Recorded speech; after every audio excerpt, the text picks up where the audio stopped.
चंद्रपूर जिल्ह्यात मागील 4 दिवसांपासून संततधार पाऊस सुरू असल्याने मंगळवारी दिनांक 19 रोजी सावली व जिवती तालुक्यात 48 घरांची पडझड झाली।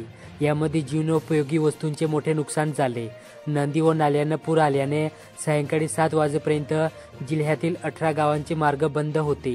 मुसळधार पावसाच्या 130 गावांना तडाखा बसला। प्राथमिक माहितीनुसार 1378 हेक्टर क्षेत्रातील पिके पाण्याखाली आहेत। पुराचे पाणी उतरले नाही तर पिकांचे प्रचंड नुकसान होण्याची भीती वर्तवली जात आहे। दरम्यान हवामान विभागाने जिल्ह्यासाठी बुधवारी दिनांक 20 रोजी येलो अलर्टचा इशारा दिला। मूल येथील हत्तीरोग नियंत्रण उपपथक कार्यालयाची दुरवस्था झाली। पावसाळ्यात हा परिसर चिखलमय झाल्याने कर्मचाऱ्यांना कर्तव्य बजावणे कठीण झाले। नवीन कार्यालयाची मागणी अनेक वर्षापासून धुळाखात पडली। आगामी पोळा गणेशोत्सव तसेच ईद निमित्ताने कायदा सुव्यवस्था अबाधित राहावा यासाठी बल्लारपूरचे ठाणेदार बिपिन इगडे यांच्या मार्गदर्शनात मंगळवारी दिनांक 19 रोजी शहरात रूट मार्च काढण्यात आला। चंद्रपूर जिल्ह्यात श्री महाकाली मंदिर चंद्रपूर येथील मुख्य प्रवेशद्वारावर नव्याने स्थापलेली चांदीच्या महिरप आणि मातेची सुंदर मूर्ती सध्या भाविकांचे लक्ष वेधून घेत आहे। मंदिर परिसरात प्रवेश करताच प्रसन्नता आणि आध्यात्मिक शांतीचा अनुभव भाविकांना येत असून हे दृश्य मनात घर करून राहते। बल्लारपूर तालुक्यात SNDTचे कॅम्पस ग्रामीण व आदिवासी भागातील मुलींसाठी ज्ञान, आत्मविश्वास व प्रगतीचे द्वार आहे, असे प्रतिपादन कुलगुरू डॉ. उज्ज्वला चक्रदेव यांनी केले। महिला विद्यापीठाच्या प्रगतीची वाटचाल दाखवणाऱ्या प्रगती पुस्तकाचे प्रकाशन करताना त्या बोलत होत्या। BC येथे समाजोन्नती बहुउद्देशीय संस्थाद्वारा संचलित येथील कला व वाणिज्य महाविद्यालयात व्यक्तिमत्व विकास आणि भाषिक कौशल्य या विषयावर डॉ.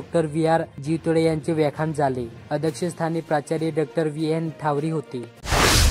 चंद्रपूर जिल्ह्यात तहसीलदार प्रशांत थरात यांच्यावर झालेल्या एकतर्फी निलंबनाच्या कारवाईचा तीव्र निषेध करत महाराष्ट्र राज्य तहसीलदार व नायब तहसीलदार संघटनेच्या वतीने चंद्रपूर जिल्हाधिकाऱ्यांच्या माध्यमातून राज्य शासनाला निवेदन सादर करण्यात आले।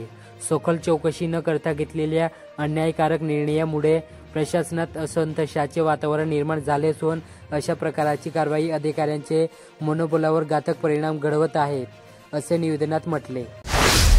चंद्रपूर जिल्ह्यात इकोप्रो संस्थेच्या वतीने लहारा मामला जंगलात वृक्षांना राखी बांधून वृक्ष रक्षाबंधन कार्यक्रम रविवारी उत्साहात पार पडला। या उपक्रमातून युवकांनी वन, वन्यजीव आणि पर्यावरणाच्या संरक्षणासाठी नेहमी कटिबद्ध राहण्याचा संदेश दिला।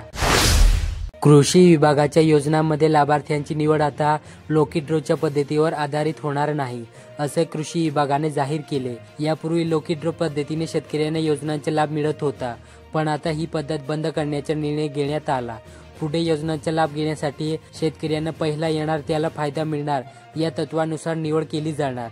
शेती करताना शेतकऱ्यांना लाभ व्हावा यासाठी विविध योजना राबविल्या जातात। मंत्रालयात प्रवेशासाठी लागणारे ऑफलाईन पासची प्रक्रिया आता बंद केली जाणार। 15 ऑगस्ट पासून ही जुनी पद्धत रद्द करून शासनाने पूर्णपणे डिजिटल प्रणाली लागू केली।